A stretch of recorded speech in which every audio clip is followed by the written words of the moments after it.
12 million pesos. Ganyang kalaking halaga ang pinsala na iniwan ng habagat sa mga tanim na palay sa Occidental Mindoro.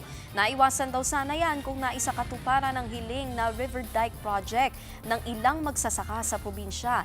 At para nga sa update live mula sa bayan ng Mamburao, may express report si Mon Gualvez. Mon, malakas pa ba yung ulan dyan?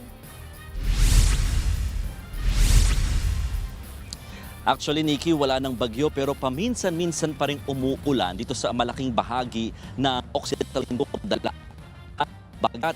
Pero alam mo, yung 3 araw na tuloy-tuloy na pag-ulan dito sa malaking bahagi ng probinsya, nag-iwan naman ng samot-saring mga pinsala, lalo na sa kabuhayan ng mga taga Mindoro. Malakas ang ragasan ng tubig sa Lumintaw River sa bayan ng Kalintaan sa Occidental Mindoro.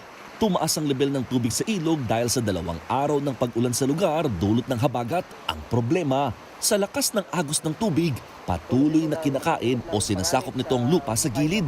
Kaya ang mga magsasaka rito, kamot ulo dahil agad nalulubog sa baha ang kanilang mga pananim tuwing umaapaw ang ilog. Nga, yung bagong tanim na ganyan, kapag dinaanan ng baha, lupay pa yan, tapos dumidikit sa putik. Sa drone video ng News 5, makikita kung gaano kalawak na ang ilog. Kaya ang resulta, paliit na ng paliit ang mga palayan na siyang pangunahing kabuhayan pa naman sa lugar. Aabot na sa mahigit 10 ektaryang taniman o sakahan ang patuloy na kinakain itong rumaragas ang ilog, lalo na kapag malakas ang buhos na ulan. Hindi raw sana mangyayari ito kung may na ito yung flood control project dito sa lugar.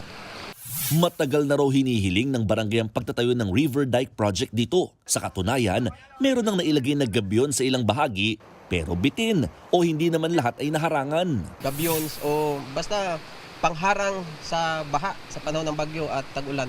Yun ang kinakailangan talaga namin. Kasi hindi lang kabuhayan, kagaya ng palayan ang maaring mawala. Ang diretsyon nito ay residential area. Ang pagkasabi ay nawalan daw sila ngayon ng pondo. Kung hindi lang nawalan pondo, ay inimplement na daw sana itong taon na ito. Sa katabing barangay, ang ilang gabyon o harang na nailagay nasira sa kasagsagan ng malakas na ulan. Sa kuha mula sa himpapawid, makikitang nakalundo na ang bahagi nito.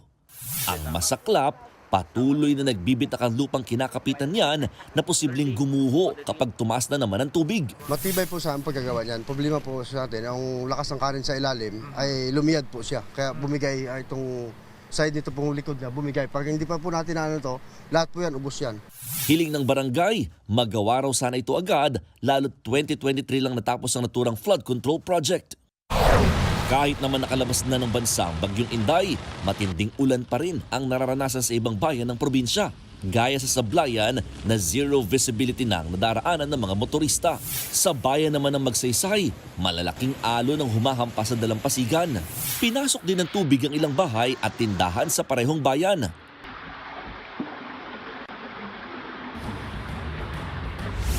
Nikki, bukod sa mga pagbaha at pag-ulan, nakaranas naman ng buhawi sa bayan ng Santa Cruz dito pa rin sa Occidental Mindoro.